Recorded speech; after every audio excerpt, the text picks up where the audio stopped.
जीवनामध्ये काही तत्वे नेहमी ध्यानात ठेवा. अशक्य काहीच नसतं. गोष्टी आपणच अवघड करीत असतो.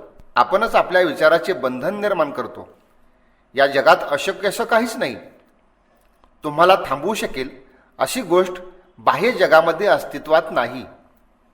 कोणत्याही परिस्थितीत काहीतरी करता येतच. काही परिस्थिती स्वीकाराव्या लागतात तर काही परिस्थिती बदलाव्या लागतात. आणि या गोष्टीची जाणीव ठेवून कोणत्याही परिस्थितीत काहीतरी करता येतच आणि तेच करा. समस्या ही एक संधी असते. कार्य करीत असताना अनेक संकट येतात, अनेक मोह निर्माण होतात. त्या सर्वांवर मात करावी लागते. येणाऱ्या समस्येतच आपल्याला संधी मिळत असते, मात्र ती शोधावी लागते.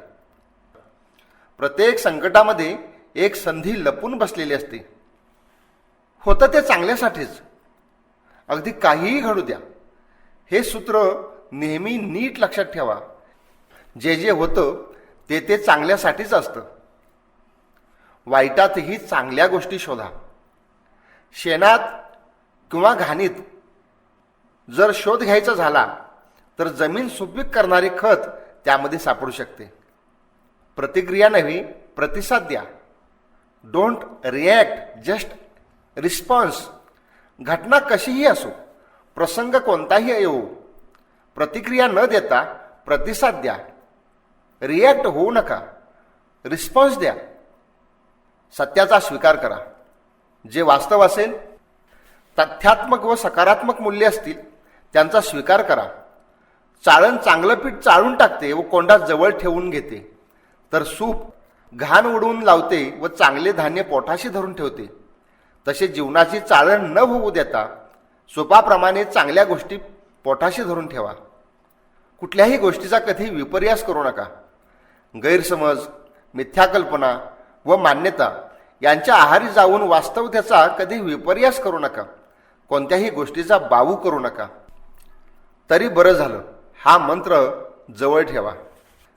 काही जरी झालं तरी त्यात काहीतरी चांगलंच असतं. त्यातल्या त्यात चांगलं काय ते शोधून काढा. ते बघा. तरी बरं झालं, त्याच्यापेक्षा वाईट घडलं नाही हे समजून घ्या. जास्तीत जास्त काय होईल, अंतिमता काय होईल असा विचार करून त्याबद्दल सो वाट अशी दृष्टी ठेवून बिनधास्त चिंतारहित व्हा. या सर्व गोष्टींनी तुमच्या विचाराला व कार्याला पोषक असे वातावरण मिळेल. खंड पडणार नाही. परिस्थिती लवकर निवळेल. अटळ संकटातही विधायक मार्ग सापडेल. जीवनाचे ताळतंत्र कधी सुटणार नाही. मानसिक पातळीवरील चैतन्यावर निर्माण होणारे तरंग म्हणजे विचार. विचार प्रथम अमूर्त असतात. शास्त्रज्ञांच्या मताप्रमाणे आपल्या मेंदूत रोज किमान 60-65 हजार विचार येऊन जातात. मानवी मेंदू म्हणजे विचारांचा कारखानाच आहे. या कारखान्यातून जे उत्पादन होते ते म्हणजे मानवी जीवन होय. यश, अपयश, शांती, अशांती, समाधान, असमाधान, सफल जीवन, विफल जीवन अशा कोणत्याही प्रकारचे जीवन निर्माण करण्याचे काम या विचारापासून होते. या कारखान्यातून कोणती निर्मिती करायची हे प्रत्येकजण स्वतःच ठरवू शकतो. विचार दोन प्रकारचे असतात. दिवसभर हजारो विचारांचे तरंग निर्माण होतात व लगेच ते लुप्तही होऊन जातात. त्यांना अमूर्त विचार म्हणूया. तर त्यातीलच काही विचार असे असतात की ते दीर्घकाळ टिकतात, पुन्हा पुन्हा येतात आणि त्याची एक सुसंबंध योजना तयार होते. मग ते विचार बोलून दाखवणे, लिहून काढणे व कृती करून निर्माण करून त्याला मूर्त रूप येते. यावरून तुमच्या लक्षात येईल की या जगामध्ये ज्या काही गोष्टी घडून आलेल्या आहेत त्या सर्वप्रथम विचार रूपाने मेंदूमध्ये होत्या. त्याचेच मूर्त रूप म्हणजे नवनिर्माण असते. एखादा आर्किटेक्ट बंगला किंवा इमारत बांधण्याचा प्रथम प्लॅन तयार करतो, तेव्हा प्रथम त्याच्यावर विचार करून प्रथम तो प्लॅन त्याच्या डोक्यात विचारांच्या रूपाने तयार असतो. प्रत्यक्षातील बंगला म्हणजे डोक्यातील बंगल्याचे मूर्त रूप असते. अशाच प्रकारे गोष्टी, घटना व वस्तूंची निर्मिती होत असते. आपणच आपल्या परिस्थितीचं कारण असतो. आज तुम्ही कोणीही असा, व्यावसायिक, उद्योजक, कलाकार, नोकर, गरीब, श्रीमंत, कोणत्याही परिस्थितीत असा, तुमच्या त्या परिस्थितीचे कारण जे काय आहे ते आहे तुमचे विचार. आज ज्या अवस्थेमध्ये, ज्या परिस्थितीमध्ये तुम्ही असाल त्याला दुसरे कोणीही कारण नसून तुम्ही स्वतःच कारणीभूत आहात. तुमचे विचार कारणीभूत आहेत. आपण आज जे काही आहोत ते आपल्याच विचारांचे फळ आहे. एक त्रिकाला बाधित सत्य नेहमी लक्षात ठेवा. आपण ज्या गोष्टीला पात्र असू तीच गोष्ट आपणास मिळते. संपूर्ण पूर्वग्रह बाजूला सारून शांतपणे आत्मपरीक्षण करून ही वस्तुस्थिती समजून घ्या. या विचाराने कदाचित तुमच्या अहंकाराला ठेच पोहोचेल, पण त्याला काही इलाज नाही. निराग्रही होऊन कारणांचा सर्व बाजूनी शोध घ्या. मग तुमच्या लक्षात येईल की तुमच्या परिस्थितीला तुम्हीच कारणीभूत आहात. तुम्ही दारिद्र्यात असावा श्रीमंतीत, समाधानी असावा तणावाखाली, तुमच्यावर कसलाही आघात झालेला असो किंवा संकट कोसळलेले असो, कोणतेही संकट यायच्या आधी आपल्याच हाताने आपण त्याचा मार्ग तयार केलेला असतो. अनेक संकटांच्या बाबतीत अर्धी तयारी आपण करतो तर अर्धी तयारी बाह्यजग करीत असते व पूर्ण तयारी झाली की संकट कोसळत असते. बाह्यजग काही आपल्या हातात नसते. त्या बाबी सर्वस्वी आपल्या हाताबाहेरच्या असतात. त्याविषयी आपण काहीही करू शकत नाही. मात्र मी माझ्या स्वतःच्या बाबतीत काय हवे ते करू शकतो. संकट येण्यासाठी, आघात होण्यासाठी संपूर्ण तयारी व्हावी लागते. बाह्यजग अर्धी तयारी करेल, पण मी जर माझ्या ताब्यात असणाऱ्या गोष्टीवर नियंत्रण ठेवले तर संकट येऊच शकणार नाही. कारण अर्धी तयारी आपल्याकडूनच होत असते. ती जर झाली नाही तर संकट कोसळणारच नाही. तसाच प्रकार गरिबी आणि श्रीमंतीच्या बाबतीत आहे. तुम्हालाच पैसे नको असतात हे विधान कदाचित चुकीचे वाटेल, पण ते खरे आहे. कारण जगात काही अपवाद वगळता असा एकही माणूस भेटणार नाही की ज्याला पैशाची आवश्यकता किंवा इच्छा नाही. पैसा मिळावा, आपल्याकडे भरपूर पैसे असावेत असे सर्वांनाच वाटते, पण फक्त तसे वाटणे आणि त्यासाठी आतून एक होऊन कृती करणे यात फार फरक आहे. सर्वांनाच पैसे हवे असतात, पण ते काहीही न करता आयते हवे असतात. त्यासाठी कष्ट करण्याची, मेहनत घेण्याची, चिकाटी व सातत्य टिकवण्याची तयारी फारच कमी लोकांची असते. मेहनत व कष्ट करून पैसे कमवणारे खूप लोक आहेत. आपण भ्रष्ट मार्गाने पैसे कमवणाऱ्यांचा विचार करीत नाही, तर श्रमातून संपत्ती निर्माण करणाऱ्यांच्या संदर्भात आपण बोलत आहोत. भ्रष्ट मार्गाने पैसे कमावणाऱ्यालाही आयते पैसे मिळवण्याची इच्छा असते. योगायोगाने त्याला तशी संधी मिळते व तो अनैतिक, बेकायदेशीर अशा भ्रष्ट मार्गाने धनसंचय करीत असतो. तसा विचारही कधी डोक्यात आणू नका. खरे तर या जगात सर्वात सोपी गोष्ट कोणती असेल तर ती म्हणजे पैसे कमवणे ही होय. पण पैसे कमवणे, केवळ पैसे कमवणे हे कुणाचे ध्येय असू नये. कारण पैशाला साधन मूल्य आहे. पैसा कधीच साध्य होऊ शकत नाही. कारण असे म्हणतात की पैशाने भाकरी विकत मिळेल पण भूक नाही, पैशाने गादी मिळेल पण झोप नाही, पैशाने औषधे विकत मिळतील पण आरोग्य नाही. केवळ पैशानेच सुख, समाधान, आनंद व सर्व काही मिळत असते तर अब्जाधीशांची मुले आत्महत्या का करतात? याचा अर्थ असा नव्हे की पैसा मिळूच नाही, तर तो अवश्य मिळवलाच पाहिजे. जीवनात आपल्या गरजा भागवताना कधी कुणाकडे हात पसरावा लागू नये, भीक मागण्याची वेळ येऊ नये, इतके तरी सर्वांनीच कमवले पाहिजे. पैशाने वस्तूंची समृद्धी प्राप्त करता येते, मात्र गरज, की ज्याला नीड असे म्हणतात, आणि हाव, ग्रीड यामध्ये फार फरक आहे. कारण हाव असलेला मनुष्य म्हणजे कवडी चुंबक होय. तो केवळ पैसे आणि पैसेच मिळवत जातो. त्यासाठी त्याला साधी रोजची झोपही मिळत नाही. पैशाविषयी अपेक्षा इतकी ठेवा की जेणेकरून तुमची रात्रीची झोप बंद होऊ नये. कष्टाने, मेहनतीने, भ्रष्टाचाराच्या घाणीत न जाताही भरपूर पैसे कमवता येतात आणि पैसे मिळवण्याचा हाच मार्ग प्रशस्त आहे. तेव्हा त्यासाठी कष्ट घेण्याची व पैसे मिळवण्यासाठी जे आवश्यक आहे त्याची पूर्तता करण्याची आपली तयारी नसते. आपला आळस, इच्छेचा अभाव, आत्मविश्वास नसणे आणि सर्वात महत्त्वाचे म्हणजे आपण श्रीमंत होऊच शकणार नाही असा अनेकांनी पुन्हा पुन्हा विचार करून स्वतःला संमोहित करून घेतलेले असते. गरीब लोक गरीब का? तुम्ही सर्वांनी हत्ती पाहिला असेलच. किती बलाढ्य असतो तो. आपल्या सोंडीने मोठमोठी झाडेही तो पाडू शकतो. मात्र त्या हत्तीला बांधतात कशाने ठाऊक आहे? एका छोट्याशा खांबाला किरकोळ साखळीने, आणि एवढे शक्तिशाली धूळ त्या साखळीने बांधले जाऊन साखळीपाशीच झुलत राहते. जर त्याने मनात आणले तर ती साखळी तुटायला किंवा खांब मोडायला एक लाथही लागणार नाही. मात्र तो महाबलदंड हत्ती एवढ्याशा साखळीने बांधला जातो. त्याचे कारण त्याच्या लहानपणी कमी शक्ती असते तेव्हा त्याला घट्ट आवळून बांधले जाते. प्रथम धडपड करूनही तो सुटू शकत नाही. त्याच्या मनात तेच बसते व मोठा होऊन कितीही शक्ती आली तरी मनात झालेले संस्कार तो तसेच धरून ठेवतो. व छोट्याशा साखळीने बंधनामध्ये राहतो. आपल्या देशातील गरीब लोकांचीही तसेच झाले आहे. त्यांच्यात आधीच प्रचंड अज्ञान पसरले आहे. परिस्थिती संस्कार करते की तू गरीब आहेस, तू दीन आहेस, तू दुर्बळ आहेस, तू अमक्या जातीचा, तू हे करूच शकणार नाही. श्रीमंतीची स्वप्ने पाहणे सोडून दे, तुझ्यात सामर्थ्य नाही. एकच गोष्ट अनेकदा सांगितली तर तीच खरी वाटू लागते, असा मानसशास्त्राचा नियम आहे. जॉर्ज बर्ट्रंड रसेल हा एक विचारवंत, तो नेहमी म्हणायचा, मला पुरेशी साधन सामुग्री व सैन्य द्या, मी संबंध जगाला 2+2=3 हे सत्य आहे असे मान्य करायला लावेन. मानवी मनाचे एक विशेष असे आहे, ते ज्या परिस्थितीत, ज्या अवस्थेत व ज्याच्या सहवासात दीर्घकाळ राहील, नंतर ते त्याच्यावरच प्रेम करू लागते. म्हणूनच प्रेम हे आंधळे आहे. याबाबत जे कृष्णमूर्तींनी एक प्रयोग सांगितला. खात्रीसाठी तो तुम्हीही करून पहा. एक साधा दगड, साधी काटकी, खडा, काहीही असू द्या, अशी एक वस्तू घ्या. ती देव्हाऱ्यात किंवा तत्सम ठिकाणी मांडून ठेवा. त्याला रोज धुवून पुसून स्वच्छ करा. त्याची पूजा करा. त्याला हळदी कुंकू, तांदूळ वगैरे गोष्टी आणि एक फूल नित्य नियमाने व्हा आणि मनोभावे त्याला नमस्कार करा. असे अनेक दिवस केल्यानंतर ते फेकून द्या किंवा त्याच्यावर तुमच्या देखत कुणीतरी पाय देऊ द्या.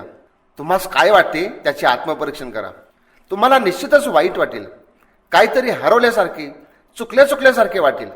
जर तुमच्या डोळ्या देखत कुणी त्याच्यावर पाय दिला तर त्याचा राग येईल, वाईट वाटेल.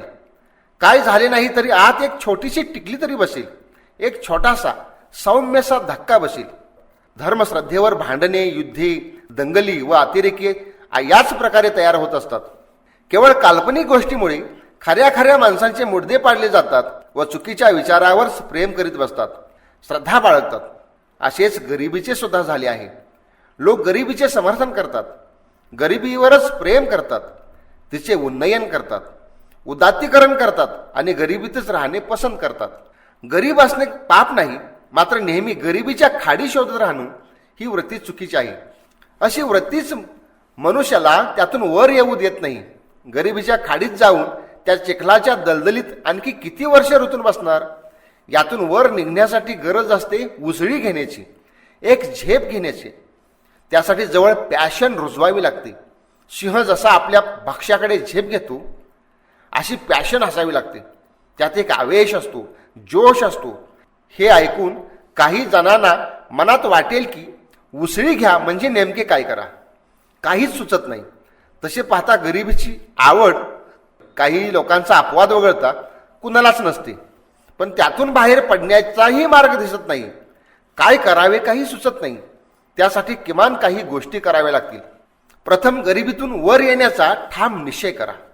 स्वतःचे आत्मपरीक्षण अत्यंत काळजीपूर्वक करा. स्वतःमधील अवगुण तपासा. कुठे कमी पडतोय ते शोधा. विचारांची पुनर्मांडणी करा. जुने विचार झटकून टाका. स्वतःमधील दोष, अवगुण प्रांजळपणे मान्य करा. ते दोष काढून त्या ठिकाणी सकारात्मक विचार भरा. गरीब परिस्थिती का राहिली, आपल्या गरिबीची कारणे काय, याचा शोध घ्या. कारणे समजावून घेऊन ते दूर करण्याच्या प्रयत्नास लागा. कोणत्याही परिस्थितीत सबबी, समर्थन किंवा उदात्तीकरण करू नका. आपल्या आसपास अनेक संधी असतात. त्यातील एखादी अचूक हेरा. त्या संधीचा लाभ उठवा. संधी नाहीत असे कधीच असत नाही. त्या शोधाव्या लागतात. शोधा म्हणजे सापडेल हे सूत्र ध्यानात ठेवा. गरीब परिस्थितीचा मनापासून राग येऊ द्या. मग त्यातून वर उसळी घ्यायला बळ मिळते. असा एखादा उद्योग, व्यवसाय, कार्य शोधा व त्यात पूर्णपणे झोकून द्या. अगदी कपडे काढून त्यात उडी घ्या. पूर्णपणे प्राणपणाने करेंगे या मरेंगे या इराद्याने काम करा. अशा रीतीने प्रत्यक्ष कृती करायला सुरुवात केली की पुढे अनेक मार्ग दिसत जातात. त्यावर चिंतन करा. आणखी नवे मार्ग सुचतील. एक एक टप्पा पार करीत सतत पुढे चालत राहा. तुम्हाला अडवू शकणारी कोणतीही शक्ती या जगामध्ये नाही. कार्य करताना अपयश जरी आलेच तरी त्याने डगमगून न जाता पुन्हा नव्या जोमाने, नव्या जोशाने, नव्या आवेशाने उसळी घ्या. अडचणी येतच असतात. जीवन इतके साधे सोपे असत नाही. अडचणींच्या कारणांचा शोध घेऊन त्यावर विचारपूर्वक कृती करून ती दूर करीत पुढे जावे लागते. प्रयत्न करणाऱ्याच्या व हात हलवणाऱ्याच्या घरात यात खालून वर येण्यासाठी उसळी घेणे, मुसंडी मारणे हे अत्यंत महत्वाचे आहे. उत्क्रांतीचा सिद्धांत सांगतो की कोट्यावधी वर्षापूर्वी पाण्यात एकपेशी प्राणी निर्माण झाला. नंतर त्याला अनेक पेशी निर्माण झाल्या. त्याचे शरीर भले मोठे झाले. हजारो टन वजनाचा एक एक मासा झाला. त्या पाण्यातून प्रथम उसळी घेऊन जो किनाऱ्यावर आला त्याला चालावे वाटले. ज्याला चालावे असे वाटले त्याला पाय फुटले. नंतर त्याला झाडावर चढावे वाटले, त्याला हात फुटले. नंतर त्यातील काही प्राण्यांना हवेत भरारी घ्यावीशी वाटली, त्यांना आकाशात भरारी घेण्यासाठी पंख फुटले. जे तोंड दडवून बसले ते उंदीर घुशीसारखे प्राणी बिळातच जन्मतात आणि बिळातच मरतात. ज्याला यातले काहीच जमले नाही ते नामशेष झाले. हाच नियम आपल्या परिस्थितीच्या बाबतीत आहे. तुमची वर निघण्याची जबरदस्त इच्छाशक्ती पाहिजे. एक म्हण आहे, इच्छा असेल तर मार्ग आपोआप दिसतो. आपण स्वतःला संमोहित करून घेतलेले आहे. मी दीन, मी दुबळा, मी गरीब. चुकून सुद्धा अगदी स्वप्नातही असल्या विचारांना शिवू नका. हे संमोहन समाज मुलाच्या लहानपणापासून करीत असतो. त्या संमोहनाने भारीच झालेला मुलगा नंतरच्या जीवनातही तसेच स्वतःला समजून चालतो. त्या हत्तीसारखा व आपल्याच चुकीच्या विचाराने निर्माण केलेल्या साखळ्यामध्ये तो स्वतःला बद्ध करून घेतो. सर्वात वाईट हे नंतर तो बंधनात अडकवणाऱ्या साखळ्यावरच, त्याच्या बेड्यावरच प्रेम करू लागतो. साखळ्या अनेक प्रकारच्या आहेत, कुणाच्या लोखंडाच्या, कुणाच्या चांदीच्या, तर कुणाच्या सोन्याच्या, पण सर्व बेड्याच आहेत. त्या बेड्या तडतडा तोडा. आपल्याला बंधनात अडकवणाऱ्या बेड्या प्रथम बलदंड वाटत असल्या तरी त्या बेड्या खरोखर काल्पनिक असतात. काल्पनिक बेड्यांनी माणूस मात्र खरोखरच बांधला जातो. आम्ही लहानपणी एक प्रयोग करायचो. ज्या कोंबड्या पाळलेल्या असतात त्यातील एका कोंबडीला धरायचो, तिच्या चोचीला हात लावून सर्व चोचीला स्पर्श करायचा. नंतर ती कोंबडी तशीच खाली पाडून तिची चोची जमिनीला टेकवायची व त्या कोंबडीला दिसेल अशी खडूने जमिनीवर ठळक अशी एक रेषा ओढायची व त्या खडूने पुन्हा चोचीला सर्व बाजूने स्पर्श करायचा. नंतर कोंबडी सोडून द्यायची व दूर व्हायची. कोंबडी तिथेच चोच टेकून तशीच पडून राहते. त्या कोंबडीला वाटते की आपल्या चोचीला या रेषेने बांधून ठेवले आहे. कोंबडी हलत नाही, तशीच पडून राहते. तुम्ही स्वतः हा प्रयोग करून पहा. यालाच म्हणतात काल्पनिक बंधन. त्या कोंबडीसारखीच समाजाची व व्यक्तीची अवस्था झालेली आहे. बंधने काल्पनिक, साखळ्या खोट्या, मात्र माणूस बांधला गेलाय खरोखर. बंधनात अडकलाय वास्तवात. माणसाला बांधून ठेवणाऱ्या, व्यक्तीला बद्ध करणाऱ्या शृंखला तोडण्याचे सामर्थ्य फक्त विचारातच आहे. मानवाला मुक्त करणारी एकच गोष्ट आहे, ती म्हणजे विचार. विचारांचा अभाव म्हणजे अज्ञान आणि विचार करायला शिकणे म्हणजेच ज्ञानी होणे होय. स्वतःचे जीवन बदला. विचारांमध्ये परिवर्तन करण्याची शक्ती असते. चांगले विचार व्यक्तीला चांगली व्यक्ती बनवून यशापर्यंत नेते, तर वाईट विचार जीवनाला दलदलीत उरतून ठेवतात. जसे तुमचे विचार असतील तसेच तुम्ही घडत जाता. कारण जसे तुमचे विचार तशी तुमची कृती व जसे कार्य तसेच फळ मिळते. म्हणून जर तुमची प्रगती खुंटली असेल, तुम्हाला यशापर्यंत पोहोचायचे असेल, तर प्रथम स्वतःच्या विचारात बदल करा. बंधने निर्माण करणारे, खुरटवणारे, अहितकारक असे सर्व विचार फेकून द्या. नवे, प्रगतिशील, जीवन उंचावणारे सकारात्मक विचार करा. त्यानेच तुमच्या जीवनाला नवी पालवी फुटेल. जीवन एक आनंद यात्रा होऊन जाईल. माणूस फक्त एकाच गोष्टीने संपूर्णपणे बदलू शकतो आणि ती गोष्ट म्हणजे विचार होय. तुमच्या जीवनाचे तुम्ही स्वतःच भाग्यविधाते आहात. तुमचे चांगले वा वाईट करणारेही तुम्हीच आहात आणि तुम्हाला बदलवणारे विचार आहेत. विचारानेच बदल होतो, विचारानेच परिवर्तन होते. म्हणून तर प्रबोधन करीत असतात. विचारानेच निद्रिस्त माणूस जागा होतो, जागा माणूस ज्ञानी बनतो आणि ज्ञानी माणूस विधायक विचार करून कृती करतो. ती कृतीच यशापर्यंत घेऊन जाते किंवा ती कृती त्या व्यक्तीला यशापर्यंत नेऊन सोडते. म्हणून स्वतःच बदल करा, सगळे जग बदलेल. एका माणसाची गोष्ट सांगितली जाते. एक माणूस होता. कळू लागल्यापासून जग बदलण्यासाठी अनेक चळवळीमध्ये त्याने भाग घेतला, पण जग बदलले नाही. मग नोकरी करू लागला. तिथे ऑफिसमध्ये सहकार्यांना बदलण्याचा त्यानं प्रयत्न केला, पण कोणीच बदलले नाही. लग्न होऊन 30 वर्षे झाली होती. 30 वर्षे पत्नीला बदलण्याचा प्रयत्न केला, पण तीही बदलली नाही. 28 वर्षांचा व 25 वर्षांचा अशी त्याला 2 मुले होती. त्यांना बदलवण्याचा त्याने गेली 25 वर्षे प्रयत्न केला, पण तीही बदलली नाहीत. एके दिवशी त्याने विचार केला व स्वतःच बदलला. सकाळ उठून पाहतो तर सगळेच बदललेत. म्हणून जग बदलण्याच्या भानगडीत न पडता प्रथम स्वतः बदला. स्वतः सकारात्मक व्हा. जीवनातले सगळे नकार काढून टाका. जीवन आनंदाचे निधान होऊन जाईल. विचाराने माणूस बदलू शकतो असा विश्वास ठेवलात तर तुम्ही निश्चितपणे बदलू शकाल. सकारात्मक विचार हा अपयशातही यशाची बीजे शोधून काढतो व ती कृतीच्या मातीत रोवून यशाचा वृक्ष वाढवतो. सकारात्मक विचाराने कृतिशीलता येते, गतिशीलता येते. त्यातून आत्मविश्वास वाढतो, धैर्य निर्माण होते, यशाचा मार्ग सुलभ होतो. प्रत्येक गोष्टीला होय म्हणणे म्हणजेच सकारात्मक विचार नव्हे, तर वाईट गोष्टींना ठामपणे नकार देणे हेही सकारात्मकतेमध्येच मोडते. खोटी साक्ष द्या, वाईट कर्मे करायला साथ द्या असे जर कोण म्हणाला तर त्यांना ठामपणे नाही म्हणणे, वाईटला वाईटच समजून त्यापासून दूर राहणे हेही सकारात्मकतेमध्येच आहे. तुम्ही कामात असताना मध्येच कोणतरी गप्पिष्ट येतो आणि कामात व्यत्यय आणतो. अशा वेळी त्याला पुन्हा या, आता मी कामात आहे असे म्हणून घालवणे हेही सकारात्मकतेचेच निदर्शक आहे. सकारात्मक विचार हा गतिशील असतो. तो केवळ चांगल्या गोष्टीच पाहत नाही तर त्या चांगल्या गोष्टींना कृतीची साथ देऊन पूर्णत्वाकडे नेत असतो. एक पेला अर्धा पाण्याने भरलेला नकारात्मक दृष्टिकोनाचा माणूस म्हणेल हा पेला अर्धा रिकामा आहे, तर सकारात्मक दृष्टिकोनाचा माणूस म्हणतो हा पेला अर्धा भरलेला आहे.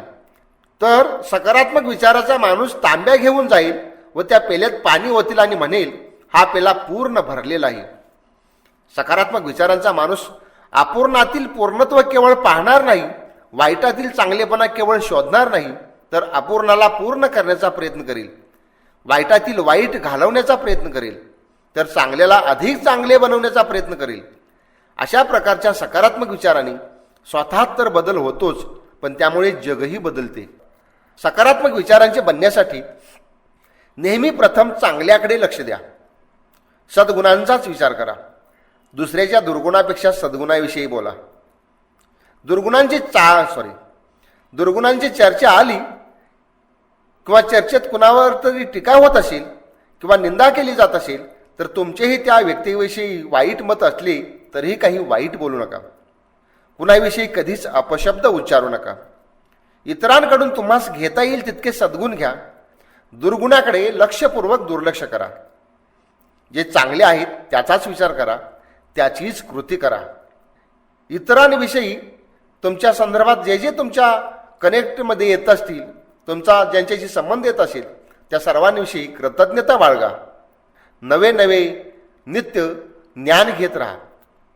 नकारात्मक विचारांच्या लोकांपासून सातत्याने दूर राहा. नेहमी चांगल्या दर्जाचे व उत्तम अभिरुचीचे साहित्य वाचा. वैचारिक ग्रंथांचा संग्रह करून रोज थोडे तरी वाचन करा. रोज थोडे तरी कॅसेट CD ऐका. चांगली व्याख्यानं ऐका. हीन अश्लील साहित्य कधीच वाचू नका. नेहमी उत्साही, कार्यमग्न व रचनात्मक कार्य करा. स्वतःबरोबर परमेश्वर आहे व तो माझ्या बाह्य व आंतरिक अशा सर्व गोष्टीकडे बारीक पाहतोय हा भाव नेहमी राहू द्या. निरहंकारी, मर्यादा पुरुषोत्तम व नम्र राहा. नेहमी उच्च उदात्त विचारच जवळ बाळगा. दिवसाची सुरुवात चांगल्या कामाने करा. दिवसभर चांगले काम करा व झोपते वेळी काहीतरी चांगले करा. कोणालाही हीन तुच्छ लेखू नका.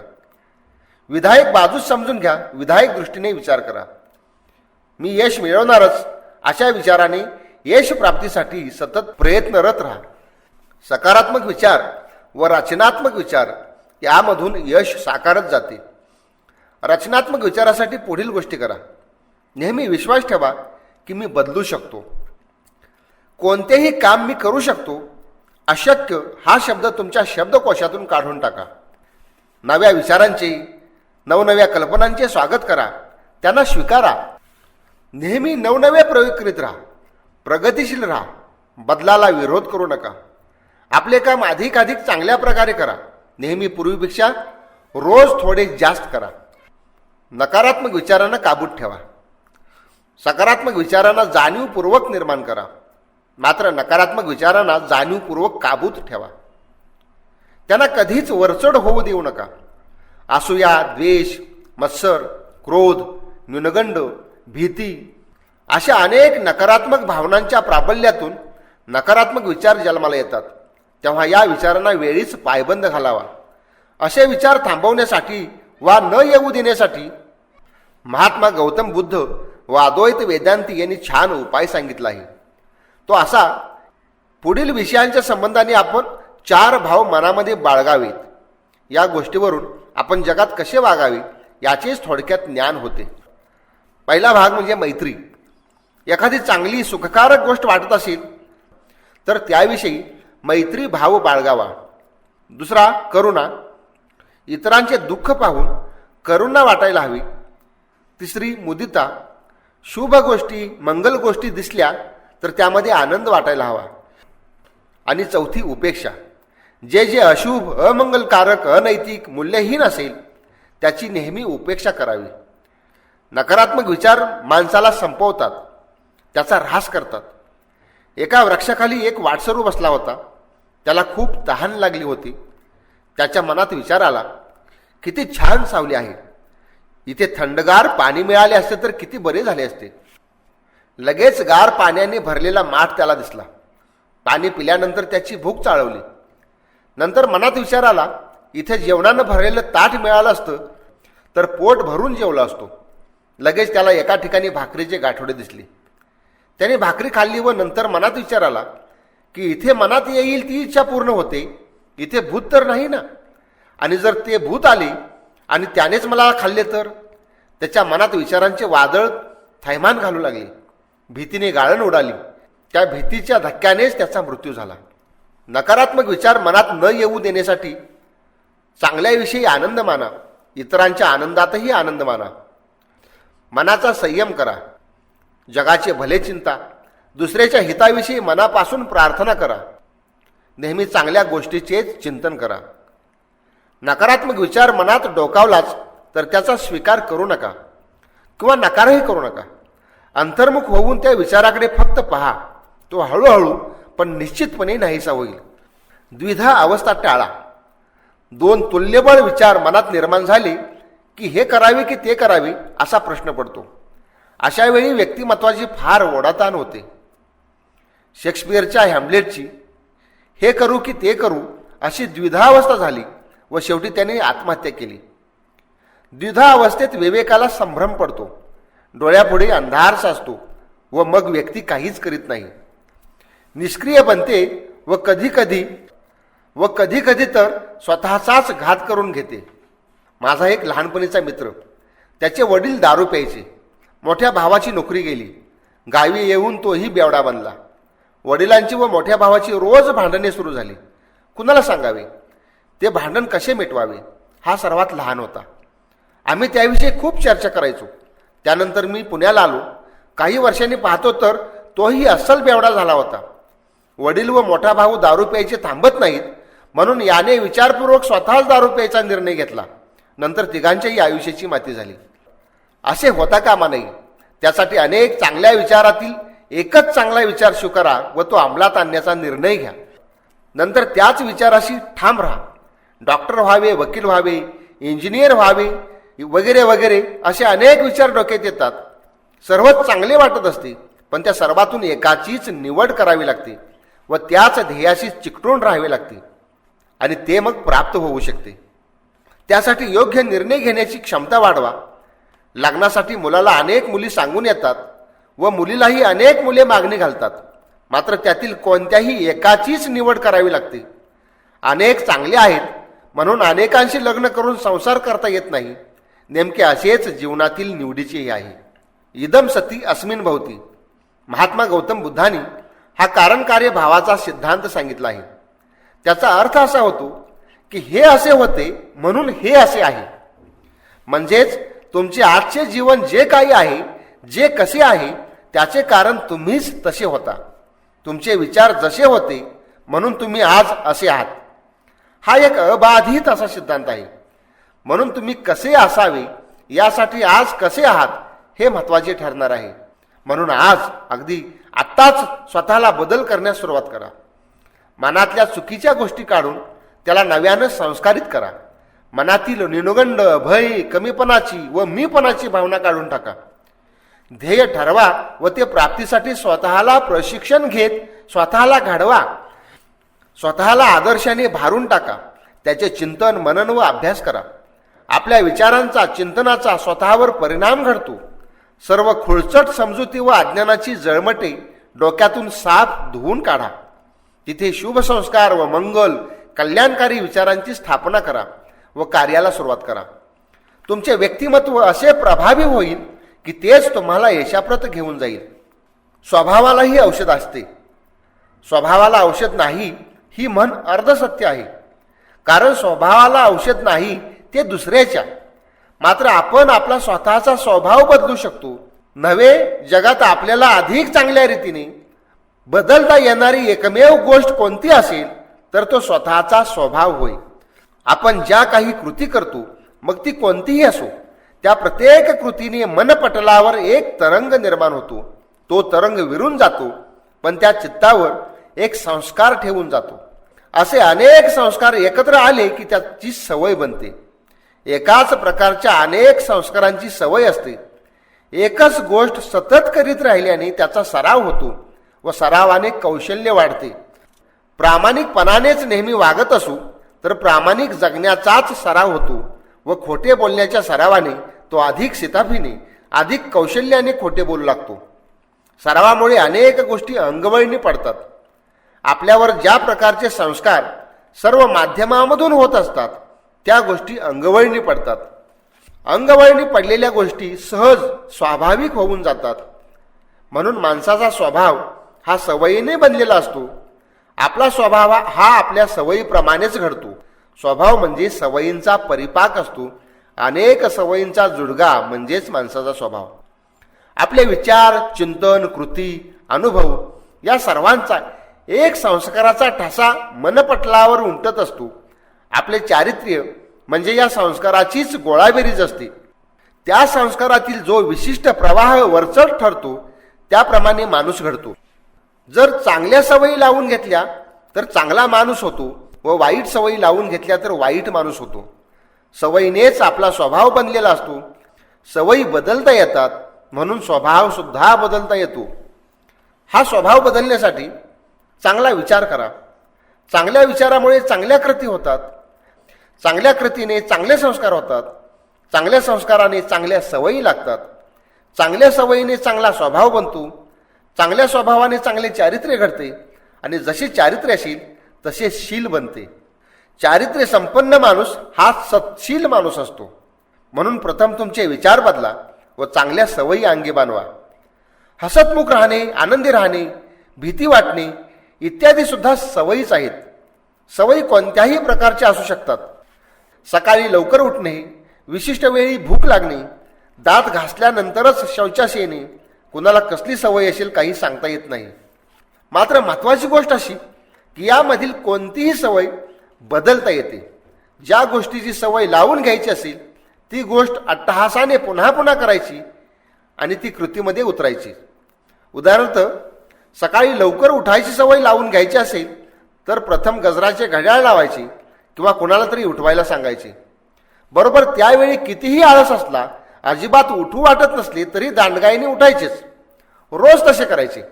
काही दिवसातच तुमच्या लक्षात येईल की नंतर घड्याळाच्या गजराची किंवा दुसऱ्या माणसांनी उठवण्याची गरज राहणार नाही. तुम्ही स्वतःच उठून बसाल. अशाच प्रकारे कोणतीही सवय लावून घेता येते. काही जणांना दुसरा माणूस बोलत असताना त्याचे बोलणे पूर्ण व्हायच्या आतच बोलायची सवय असते. तर मनाशी ठरवून त्या समोरच्या व्यक्तीचे बोलणे पूर्ण होऊ द्यायचे, मगच आपण बोलायचे. असे काही दिवस जर केलेत तर नंतर ती सवय होऊन जाते. ते सहज आचरण बनते. तोच आपला स्वभाव बनतो. अशा प्रकारे सर्व चांगल्या सवयी लावून घेता येतात व स्वभाव आपल्याला हवा तसा बदलता येतो. वाईट सवयी घालवण्यासाठी फारसे काही करावे लागत नाही. फक्त त्या ठिकाणी नवीन चांगल्या सवयी लावून घ्यायच्या. जुन्या सवयी घालवणेच अशक्य आहे. कितीतरी वर्षांची ती सवय आहे असे अनेक जण वाईट सवयीचे समर्थन करीत असतात. सवय कितीही जुनी असो किंवा कितीही वर्षांची असो ती घालवता येते. त्याचे समर्थन करीत बसू नये. गटारातील घाण हजारो वर्षांची असते म्हणून ती स्वच्छ होऊच शकणार नाही असे कसे म्हणता येईल? कितीही जुनी घाण स्वच्छ पाण्याने धुवून काढली की ती जागाही स्वच्छच होते. कोट्यावधी वर्षाचा अंधार एका छोट्याशा काडीने एका क्षणार्धात नाहीसा होऊन जातो. स्वतःत बदल करण्यास उत्सुक असावे लागते. आपण बदलू शकतो, नव्या चांगल्या सवयी लावून घेऊ शकतो, यावर विश्वास ठेवा. व्यक्ती आपल्या वाईट सवयीने स्वतःला बांधून घेते आणि घाणीत खितपत राहते, बंधनामध्ये अडकून पडते. संत तुकारामांनी एका अभंगात पुढील उदाहरण अतिशय छान प्रकारे दिले आहे. माकडांना पकडण्यासाठी पिंजऱ्यात शेंगदाणे ठेवतात. माकड काय करते? त्या पिंजऱ्यामध्ये हात घालून हातात मुठभर शेंगदाणे घेते. मूठ वळवल्यामुळे हात बाहेर येत नाही. माकडाचा हात पिंजऱ्यात अडकला जातो. माकड स्वतःचा हात आतमध्ये अडकून बसते. मुठभर शेंगदाण्यासाठी ते स्वतःला अडकून घेते व नंतर माकडाला पकडले जाते. आपल्या जीवनातही असेच अनेक प्रकारचे शेंगदाणे पडलेले दिसतात. 4 शेंगदाण्यासाठी व्यक्ती स्वतःला बंदिवान करून घेते. अनेक ठिकाणी हात अडकून ठेवते. तेव्हा यश प्राप्ती करीत असताना असल्या शेंगदाण्यांचा प्रलोभनांचा मोह टाळला पाहिजे. मासे पकडतानाही असेच आमिष लावले जाते. म्हणून नेहमी लक्षात ठेवा, प्रत्येक आमिषाच्या मागे एक गळ लपलेला असतो आणि प्रत्येक मोहामागे एक जाळे तयार असते. या मोहामुळेच अनेक सवयींच्या गुलामीत मनुष्य जगत राहतो. वाईट सवयी मनुष्याला अक्षरशः गुलाम बनवतात. तुम्ही गुलाम बनणार की स्वामी होणार? स्वामी होणेच जास्त चांगले नाही का? संत ज्ञानेश्वरांनी भावार्थ दीपिकेमध्ये म्हणजेच ज्ञानेश्वरीमध्ये एक उदाहरण दिले आहे. पिंजऱ्यातील पोपट ज्या दांडीवर बसलेला असतो ती दांडी फिरते. पोपटाला वाटते मी पडतोय, म्हणून तो ती दांडी पायांच्या नख्याने आणखी घट्ट पकडून ठेवतो. असेच मनुष्याच्या वाईट सवयींचं आहे. आपल्याला बांधू शकेल असे या जगामध्ये काहीही नाही. आपणच आपल्याला बांधून घेतलेले आहे. आपल्या बंधनाचे कारण आपणच आहोत. बीजी टिळकाकडे एक माणूस आला आणि म्हणाला, काय करू, काही केल्या माझी दारू सुटत नाही. टिळक उठले व त्यांनी समोरच्या खांबाला घट्ट आवळून धरले आणि म्हणाले, मला सोडवा, मला वाचवा. या खांबाने मला घट्ट धरून ठेवले आहे. आता मी काय करू? खांबाने धरलेले नसते तर आपणच खांब घट्ट पकडलेला असतो. तो दारू पिणारा जे काही समजायचे ते समजला. मराठीत एक म्हण आहे, अग अग म्हशी मला कुठं नेशी. म्हणजे माणूस म्हशीच्या शेपटीला घट्ट धरून ठेवतो. म्हैस पुढे पुढे जात असते आणि तो म्हणतो, माझी काय जाण्याची इच्छा नाही, पण ही म्हैसच मला घेऊन जात आहे. आणि यानं मात्र त्या म्हशीच्या शेपटीला घट्ट पकडलेले असते. अशाच प्रकारे अनेक प्रकारच्या वाईट सवयी माणूस स्वतःला लावून घेतो व त्याच सवयीने तो बांधला जातो. तिचा तो गुलाम होतो. पण त्या सवयी त्यानेच निर्माण केलेल्या असतात.